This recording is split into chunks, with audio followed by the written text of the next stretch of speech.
नमस्कार, मी अनिल उपाध्ये. शिवसिद्ध बातमीपत्रात आपलं स्वागत आहे. पाहूया आजची बातमी. कोल्हापूर जिल्ह्यातील करवीर तालुक्यातील गांधीनगर इथल्या भावेश तुलसानी या तरुणाने रेल्वेखाली उडी घेऊन आत्महत्या केल्याच्या घटनेने परिसरात खळबळ उडाली आहे. या आत्महत्येमागे क्रिकेट बेटिंग, कर्जबाजारीपणा किंवा इतर कोणते कारण आहे याची सखोल चौकशी करून दोषींवर कठोर कारवाई करावी अशी मागणी उद्धव बाळासाहेब ठाकरे पक्षाच्या वतीने गांधीनगर पोलीस ठाण्यात निवेदनाद्वारे करण्यात आली. निवेदनात म्हटले आहे की गांधीनगर ही पश्चिम महाराष्ट्रातील मोठी कापड व्यापारपेठ म्हणून इथं विविध व्यवसायांसोबतच क्रिकेट बेटिंग, खासगी सावकारी, गुटखा, गांजा विक्री यासारख्या बेकायदेशीर प्रकारांबाबत वारंवार चर्चा होत असते. क्रिकेट बेटिंगमुळे अनेक तरुण आर्थिक अडचणीत सापडल्याचे बोलले जात आहे. भावेश तुलसानी यांच्या आत्महत्येनंतर परिसरात बेटिंग रॅकेटबाबत पुन्हा चर्चा सुरू झाली असून या प्रकरणाचा सखोल तपास होणे गरजेचे असल्याचे निवेदनात नमूद करण्यात आले आहे. 22 वर्षीय भावेश तुलसानी यांच्या पश्चात आई, वडील व एक मुलगा असा परिवार आहे. त्यांच्या आत्महत्येमुळे कुटुंबावर दुःखाचा डोंगर कोसळला असून या घटनेमागील सत्य समोर आणण्याची मागणी करण्यात आली आहे. तसेच गांधीनगर परिसरात वाढत असलेली चोरी, खासगी सावकारी, मारामारी, सर्रास हल्ले, दारू, गुटखा, गांजा विक्री व बेटिंग, खंडणी यासारख्या अवैध धंद्यांवर पोलिसांनी कठोर कारवाई करावी अशी ही मागणी निवेदनातून करण्यात आली.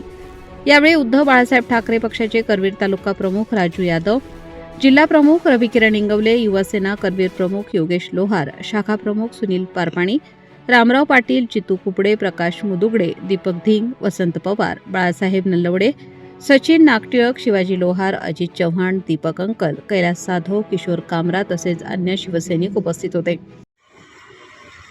गांधीनगर येथील भावेश तुलसानी हा 22 वर्षाच्या युवकाने परवा दिवशी रेल्वेखाली उडी घेऊन आत्महत्या केली. आत्महत्येचे कारण बेटिंग IPL मॅच चालू होती, त्यामध्ये बेटिंगचे त्याच्यावर पैसे जादा प्रमाणात आल्यामुळं त्यानं त्या निराशापोटी, कारण फायनल मॅचला पैसे द्यायला लागणार त्याच्या आधी लोकांनी त्याच्यावर तगादा लावला म्हणून त्यानं आत्महत्या केली. तर बेटिंग असेल, मावा असेल, गुटखा असेल, अनेक म्हणजे गांजा असेल, अनेक अवैध व्यवसाय ह्या गांधीनगर भागामध्ये चालू आहे. आम्ही आज पोलीस निरीक्षकांना सांगितलं की सर्वच व्यवसाय, अवैध व्यवसाय हे गांधीनगराचे बंद करावे, अन्यथा शिवसेना ह्याच्या पुढचं आंदोलन हे आम्ही SP साहेबांना भेटून निवेदन देणार आणि ज्या ठिकाणी अवैध व्यवसाय चालू आहे तिथे शिवसेना पोलिसांसमवेत जाऊन तिथे धाड मारेल अशा पद्धतीनं आम्ही आज पोलीस निरीक्षकांना निवेदन दिलं आहे. नगर पोलीस स्टेशनमध्ये शिवसेना पक्षाच्या वतीने तालुका प्रमुख राजू यादव व इतर सर्व शिवसेनेच्या पदाधिकाऱ्यांच्या वतीने आज एक निवेदन देण्यात आलं.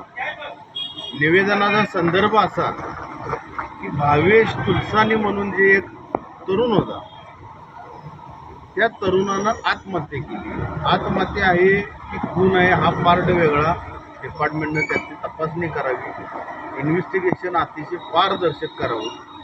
पण एकंदरीत आम्ही घेतलेल्या माहितीनुसार, पक्षाच्या वतीने घेतलेल्या माहितीनुसार आम्हाला असं समजतं की भावेश तुलसानी हा क्रिकेट बेटिंग खेळत होता.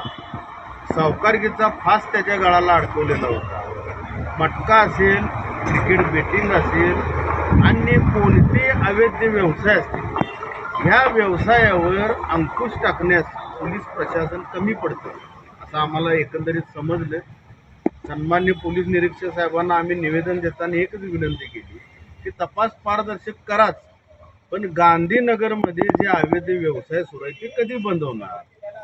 जी तरुण मुलं गांधीनगरातली रात्री घरीच आहे, झोपलंय असं झोपेचं सोंग घेऊन घरातून बाहेर जातात, रात्रभर फिरतात आणि बरोबर पहाटेच्या टायमिंगला पुन्हा स्वतःच्या घरी येऊन झोपतात. याला जबाबदार भले घरचे असतील तर याला जबाबदार पोलीस प्रशासन देखील आहे. कारण गांधीनगर हे कोल्हापूर जिल्ह्यातनं मुंबई झालेलं आहे. ज्या पद्धतीनं मुंबई रात्रभर झोपत नाही त्या पद्धतीनं गांधीनगर रात्रभर सुरू असतं असा आम्ही पक्षाच्या वतीनं आरोप केला. जर दुकाने राईट टायमिंगला बंद झाली नाहीत, बिअर बार असो, बेटिंगवाले असो, अवैध व्यवसायवाले असो, अन्य कोणत्याही मार्गातून फक्त पैसा मिळवण्याचं साधन आणि त्यातून जर डिपार्टमेंट एकत्रित काम करत असेल तरी खंत आहे.